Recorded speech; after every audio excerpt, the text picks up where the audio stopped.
जय हिंद दोस्तों, मेरा नाम है अनिरुद्ध और मैं आपका स्वागत करता हूं इंडिया डिकोडेड पर। दोस्तों, बंगाल में चल रहे SIR सर्वे को लेकर ऑलरेडी हम देख चुके हैं कि सरकार कितनी ज़्यादा सीरियस है और कितने बड़े बड़े कदम ऑलरेडी ले चुकी है। इसको लेकर मैंने पिछले कुछ दिनों में 2 वीडियोस भी बनाई हैं इंडिया डिकोडेड पर, जिसको अगर आपने नहीं देखा है तो ज़रूर देखिएगा। लेकिन अब दोस्तों, उसी में एक बहुत ही मेजर बल्कि एक बहुत ही वेलकम डेवलपमेंट हमें देखने को मिली है। हमारे गृह मंत्री श्री अमित शाह साहब के द्वारा क्लियर कट बोल दिया गया है, ध्यान से सुनिएगा, चुन चुन कर बाहर निकालेंगे। और ये बिना हेजिटेशन के, बिना हिचकिचाहट के ये स्टेटमेंट उन्होंने दिया है। रिसेंटली BSF की डायमंड जुबली को वो अटेंड कर रहे थे और वहाँ पर BSF के जवानों को सेलिब्रेट करते हुए, उनकी प्रेस करते हुए ये वाला स्टेटमेंट उन्होंने दिया कि बंगाल में वो बहुत बड़ा रोल प्ले कर रहे हैं एंड वहीं पर कहा कि चुन चुन कर बाहर निकालेंगे। और ये दोस्तों ऐसा नहीं कि केवल एक सिंपल सा स्टेटमेंट है, उनको वैसे ही बोलने के लिए बोल दिया है। इसके बहुत सारे मायने हैं।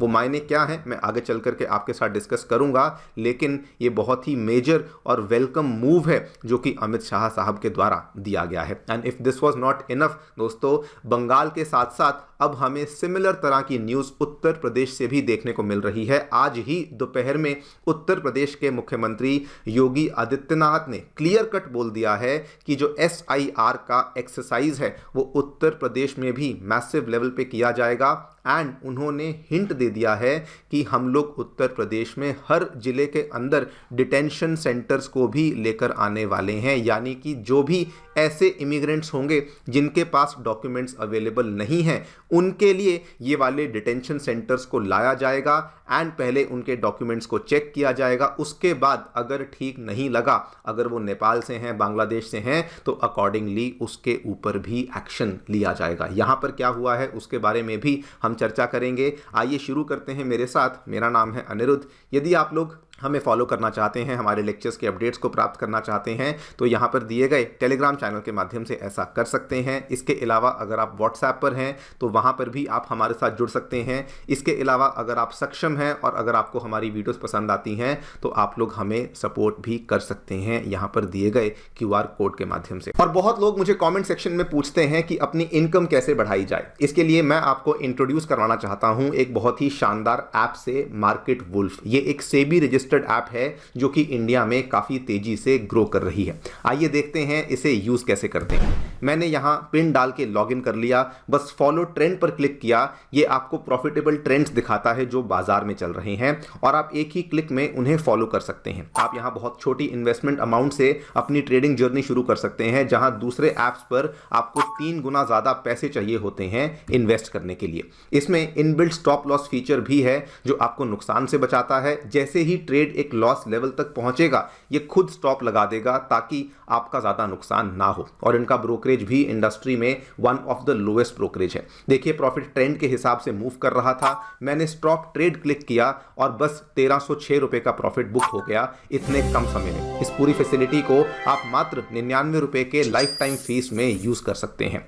आप यहां सब कमोडिटीज भी, यानी कि गोल्ड, सिल्वर, क्रूड ऑयल या नेचुरल गैस भी इतनी ही आसानी से ट्रेड कर सकते हैं, जो सुबह के 9 बजे से लेकर रात के 12 बजे तक चलता है। मार्केट वुल्फ ऐप आपको फ्री रिकमेंडेशंस भी देता है। ये देखिए, लोगों ने 14 तारीख को एक ही दिन में 12,240 रुपए का प्रॉफिट किया, जून में 70,468 रुपए का, जुलाई में 59,696 रुपए का और अब अक्टूबर में 58,207 रुपए का प्रॉफिट बुक किया। और बेस्ट पार्ट, इस प्रॉफिट में मार्केट वुल्फ का कोई कमीशन भी नहीं लगता है। मार्केट वुल्फ ऐप के 2 मिलियन प्लस डाउनलोड्स ऑलरेडी हो चुके हैं, तो देर किस बात की। लिंक डिस्क्रिप्शन में दिया है और कमेंट में भी पिन कर दिया है। Go and checkout Market Wolf अभी। Alright, directly coming to the news, क्या देखने मिला है। सबसे पहले बंगाल वाली खबर देख लेते हैं। BSF का डायमंड जुबली इवेंट चल रहा था। स्टेटमेंट बड़ा ही सिंपल उन्होंने दिया। उन्होंने BSF के जवानों का, BSF के अफसरों का काफ़ी प्रेस किया, कहते हुए कि आप जो हैं वो हमारे देश को इनफिल्ट्रेटर से बचाने में बहुत बड़ी भूमिका निभाते हैं। और जो स्टेटमेंट उन्होंने बहुत ही सिंपल तरीके से कहा, इन्होंने कहा चुन चुन कर बाहर निकालेंगे। He was obviously referring to the illegal Bangladeshis and the infiltrators जो कि अवैध तरीके से बॉर्डर क्रॉस करके हमारे बंगाल के, आसाम के प्रदेश में या फिर मेघालय, त्रिपुरा के प्रदेशों में आकर बैठे हुए हैं। यहाँ पे देखिए इन्होंने दोस्तों जो स्टेटमेंट दिया है वो एक ऐसे टाइम पर दिया है जब बंगाल में ऑलरेडी SIR की जो एक्सरसाइज है वो पूरे जोरों शोरों पर चल रही है। अब ये स्टेटमेंट क्यों मैटर करता है जब ऑलरेडी एक्सरसाइज तो चल ही रही थी? ध्यान से देखिए, स्टेटमेंट इसलिए मैटर करता है बिकॉज एक तरफ ऑब्वियसली जो स्टेट गवर्नमेंट है वो इस चीज़ को लेके बहुत इस मैटर को पॉलिटिसाइज कर रही है, लेकिन द फैक्ट कि सेंट्रल गवर्नमेंट इस चीज़ को लेके इतना सीरियस है, उनके सीनियर मोस्ट मिनिस्टर ये स्टेटमेंट देते हैं, यानी कि ये वाला जो अभियान है ये चलने ही वाला है। एंड नंबर 2, ये इसलिए भी मैटर कर जाता है बिकॉज अगर आप न्यूज़ को फॉलो कर रहे होंगे, जस्ट आज से 2-3 दिन पहले ममता बनर्जी ने खुलेआम इस चीज़ की डिमांड करी थी निर्वाचन सदन से कि प्लीज़ इस एक्सरसाइज को रोक दिया जाए, लेकिन अमित शाह ने क्लियर कट बोल दिया है कि एक्सरसाइज रुकने नहीं वाली। द स्टेटमेंट की चुन चुन के बाहर निकालेंगे, बड़ा क्लियर कट स्टेटमेंट है कि ये एक्सरसाइज अभी भी आगे बढ़ने वाली है। और दोस्तों अगर देखा जाए तो एक्सरसाइज एक बहुत ही इंपॉर्टेंट और बहुत ही रिक्वायर्ड मूव है। वो किस लिए? अगर आप पिछले कुछ दिनों के अपडेट्स को देखें, गुलशन कॉलोनी वाला पूरा का पूरा मामला बहुत ही डराने वाला मामला था।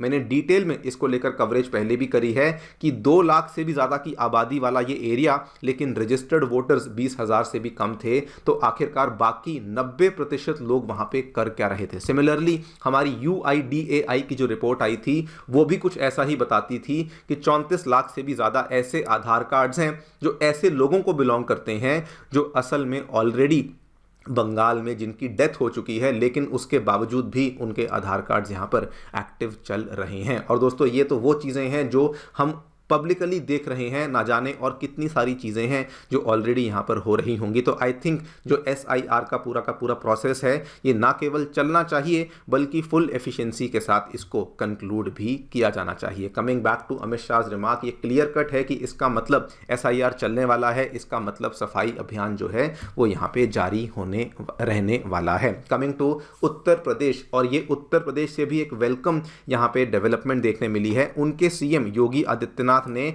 अपने सभी डिस्ट्रिक्ट मजिस्ट्रेट्स को सीधी डायरेक्शन दे दी है। मुझे ये बात बड़ी पसंद आती है कि जब भी कुछ करते हैं सारे के सारे DMs को डायरेक्ट यहाँ पे गाइडलाइंस इशू करते हैं और कहते हैं कि इन्फिल्ट्रेटर्स को आइडेंटिफाई किया जाए, टेम्पररी डिटेंशन सेंटर्स या हब्स को सेटअप किया जाए हर जिले में, सो दैट जो भी यहाँ पर अवैध तरीके से लोग रह रहे हैं without any documents, without any दस्तावेज, उनको वहाँ पे वापस भेजा जाए जिस भी कंट्री को वो बिलोंग करते हैं। कैसे काम करेगा? पूरा का पूरा प्रोसेस है जो कि पब्लिकली बताया गया है। अथॉरिटीज़ पहले लोगों को डिटेन करना शुरू करेंगी जो कि इलीगल हैं, उसके बाद उनको टेम्पररी फैसिलिटीज़ में रखना शुरू किया जाएगा, उसके बाद उनकी वेरिफिकेशन अगर शो करेगी कि नेशनैलिटी फॉरेन है विदाउट वैलिड डॉक्यूमेंटेशन, तो डिपोर्टेशन प्रोसीजर को भी एज पर द लॉ यहाँ पे शुरू किया जाएगा। एग्जैक्टली कैसे होगा वो डिपेंड करेगा इंडिविजुअल केसेस पे, सेंट्रल गाइडलाइंस पे, लेकिन again this is also a welcome move because दोस्तों उत्तर प्रदेश एक बहुत बड़ा बॉर्डर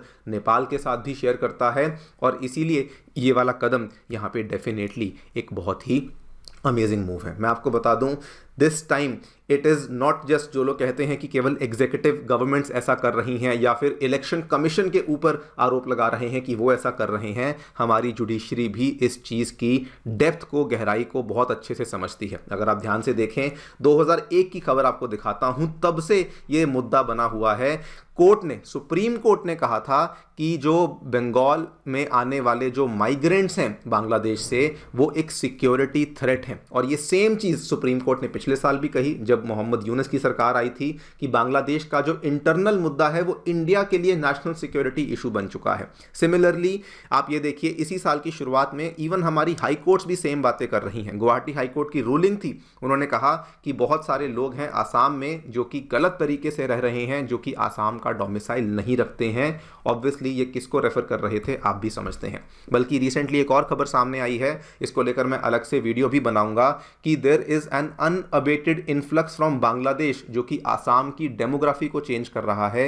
ये स्टेटमेंट मैं नहीं, गुवाहाटी में बैठे हुए सीनियर मोस्ट जजेस के द्वारा ये स्टेटमेंट्स दोस्तों यहाँ पे दिए गए हैं। तो क्लियर कट है कि मुद्दा काफ़ी गंभीर है, लेकिन द गुड पार्ट इज़ कि गवर्नमेंट भी इसकी गंभीरता को समझती है और इसमें आगे आगे इस तरीके से स्टेप्स को लिया जा रहा है। दोस्तों जाने से पहले वंस अगेन आपको रिमाइंड करवा दूं, मार्केट वुल्फ ऐप इंडिया में बड़ी ही तेजी से बढ़ रहा है और इसके 2 मिलियन प्लस डाउनलोड्स ऑलरेडी हो चुके हैं। तो इस ऐप के साथ अपनी ट्रेडिंग जर्नी को जल्दी से शुरू कीजिए। लिंक मैंने डिस्क्रिप्शन और पिन्ड कमेंट में दिया है, बस क्लिक करके डाउनलोड करिए अभी। Thank you so much for listening, stay tuned and stay safe.